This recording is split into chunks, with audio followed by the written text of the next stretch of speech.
Hi, I'm Corey Wayne, and today we're going to talk about President Biden's 1 year anniversary. He's been on TV the last few days talking about how he's basically the greatest president ever.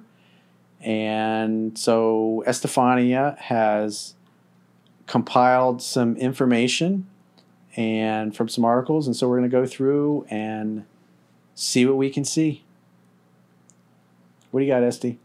Well, on January 19, 2022, President Joe Biden answered questions during a news conference in the East Room of the White House. The following night, Biden appeared at a virtual Democratic National Committee event and shared some of his remarks. That same night, Trump appeared on Hannity on Fox News, cable network with which he claims to have a beef, but still has the kind of national reach that Trump knows can help him. That's coming from the article. And in Biden's virtual event, it headlined on the 1 year anniversary of being sworn into office. He called his up and down first trip around the sun as commander-in-chief a, quote, year of challenges, end quote, but still described what he calls enormous progress. Ended his first year in the Oval Office with inflation rising, COVID-19 cases surging, and his legislative agenda stalled on Capitol Hill. So before we get into Trump, what are your thoughts on Biden's virtual event, and do you believe it was a year of challenges, but also progress? Lots of challenges as far as progress. I don't see what he did because we live in the free state of Florida, and we, for the most part, stayed open. And if you call lots of people moving out of blue states, especially California, for the first time in history, California's population shrank because so many people are leaving California to go live somewhere else where things are open. Like our own Macy. Macy came from Michigan because everything was closed there. She worked in the restaurant, or actually she was in healthcare, and then she lost her job because she refused to get vaccinated, along with 75% of the other doctors and nurses and staff members of the hospital. And she said all the restaurants where she lived, everything had gone out of business. And so she came down to Florida where it's nice and warm and we're mostly free down here. I keep hearing in New York too, there are certain jobs that if you're not vaccinated, it's an issue. And yeah, New York City, bye-bye. You can't go in restaurants, you can't go in gyms. You basically can't participate in society unless you get vaccinated.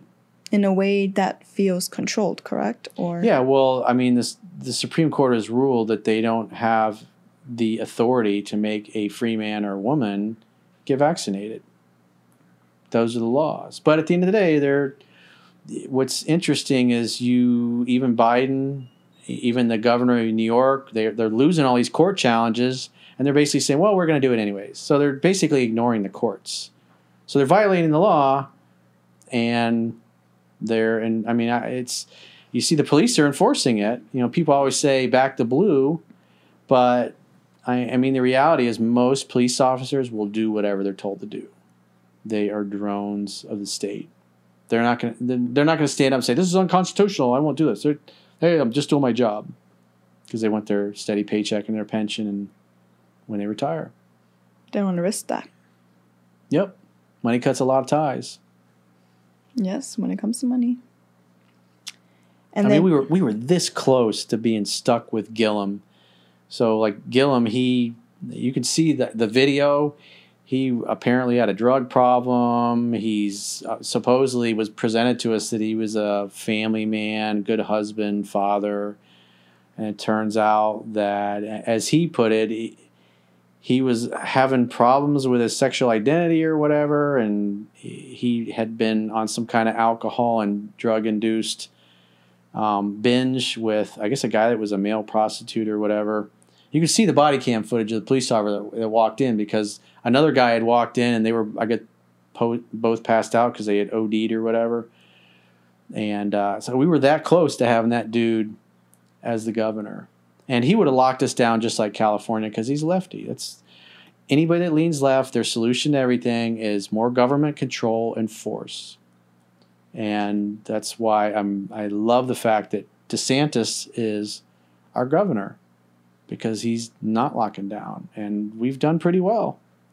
so far. We are not sure what's going to happen in the next couple of months with the new variant and other things that are popping up. Correct? Yeah, I'm really worried about a new variant. Really worried about that new variant. Well, moving on to Trump, because Trump also was on television. The green juice is undefeated. Trump had a few things to say against the assessment of his successor's performance. Quote, "I feel ashamed at what's happened in the last year with our country," end quote, the former president said. He then commented, or better yet, tore Biden over the chaotic and deadly U.S. military withdrawal in Afghanistan. Quote, "When you look at the horrible situation in Afghanistan, the way they got out, getting out was good, but the way they got out, we could have gotten that with strength and with dignity," end quote, Trump contended. Yeah, that was a clusterfuck, and my friends that served over there, the one commonality I kept hearing, what do you think about what Biden did? Treasonous. That was what they used. They said treasonous. Yeah. The White House. It's just like Vietnam all over again. Because I grew up, hearing these stories of what happened in Vietnam from my dad and my uncle, who was there, and it's like the same thing all over again. All these allies, and we just abandoned them.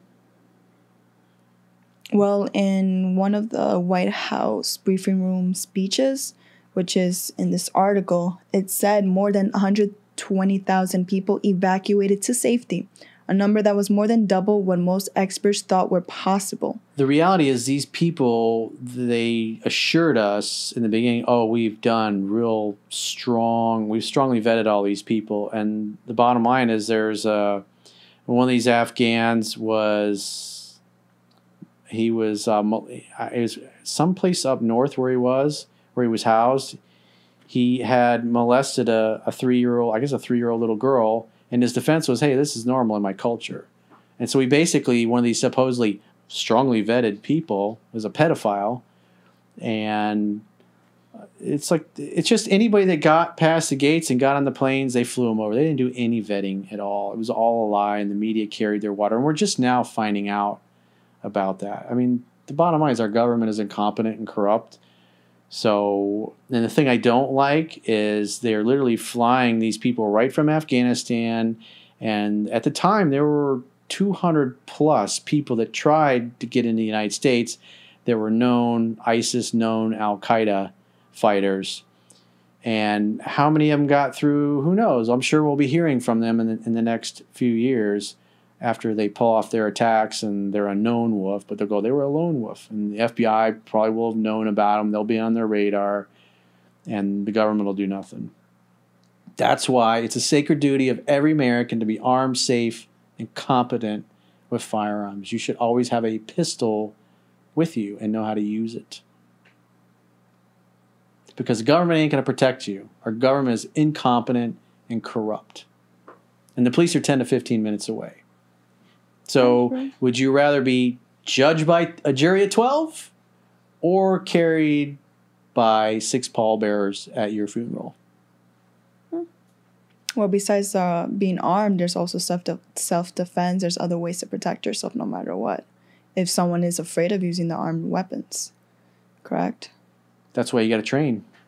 Everybody's supposed to be armed. The militia, the people, the way the Second Amendment is written, the Founding Fathers, their words were, the militia are, in fact, the people themselves. They wanted the whole body of the American people to be armed. Everybody's supposed to have a gun and know how to use it, to be safe with it, and to be competent with it. And when you study the history, the words of the Founding Fathers are there. You can read on it, and anybody tells you differently is an idiot or a fucking liar. That's a fact. So I do my duty as an American citizen. I'm safe, and I'm competent and lethal. Everybody's supposed to be that way. Doesn't mean you can go out and start shooting people, but at the end of the day, you're supposed to be armed. You're supposed to be safe. You're supposed to know what you're doing. The last thing they mentioned was, quote, no nation has ever done anything like it in all of history, end quote. And then the last bullet point has nothing to do with the article from the White House, but it says Trump uses the Democratic dysfunction to cast him as unable to govern and deliver on promises like defeating COVID-19. But he was president once, and he wasn't able to defeat COVID-19, correct? Yeah, well, at the end of the day, Trump is the one who enabled Fauci and listened to Fauci and did what Fauci told him to do. So all the things he started all this. The way I look at it is that he's just as guilty as Biden. And I mean, you listen to him now even talk about it. He likes to brag about how he was responsible for all these vaccines and stuff. And what was interesting is that these companies all had these vaccines ready to go. Experiment on us, basically. That's what they're saying. Who knows? Well, it was, they just didn't, because normally the vaccines go through, I think it's like 10-year process. Correct. And because of COVID, they just basically rushed everything through. So we'll see what happens. That's why a lot of people... The green juice is undefeated. Correct. I agree with the green juice. I've been taking it and I've been feeling a little more better. But that's why most Americans are afraid to take the vaccine, because they don't know where it's coming from. And like you said, and it's true, vaccines I wouldn't say most of them. I'd say a lot of them. Half. Well, I mean, like Macy, she worked in healthcare, and her and all the rest of 75% of her hospital, the second largest hospital in Michigan, were like, we're going to pass. And the crazy thing was they got all fired, and the very next day, most of them went to work for like medical type temp agencies or whatever. And they got rehired back to the same hospital, making more money. And they were unvaccinated. Interesting. So you got another layer of bureaucracy, more paper shufflers. You got to pay those paper shufflers. And guess who pays the bill? We do. You wonder why healthcare costs just keep going up. It's stupid shit like that. Yeah, healthcare is very expensive. Because then they go, well, healthcare is really expensive. We need the government to take it over. Well, fix it. But they created the problem. Insurance. Yeah. That's why I don't like sometimes hospitals. Anyways.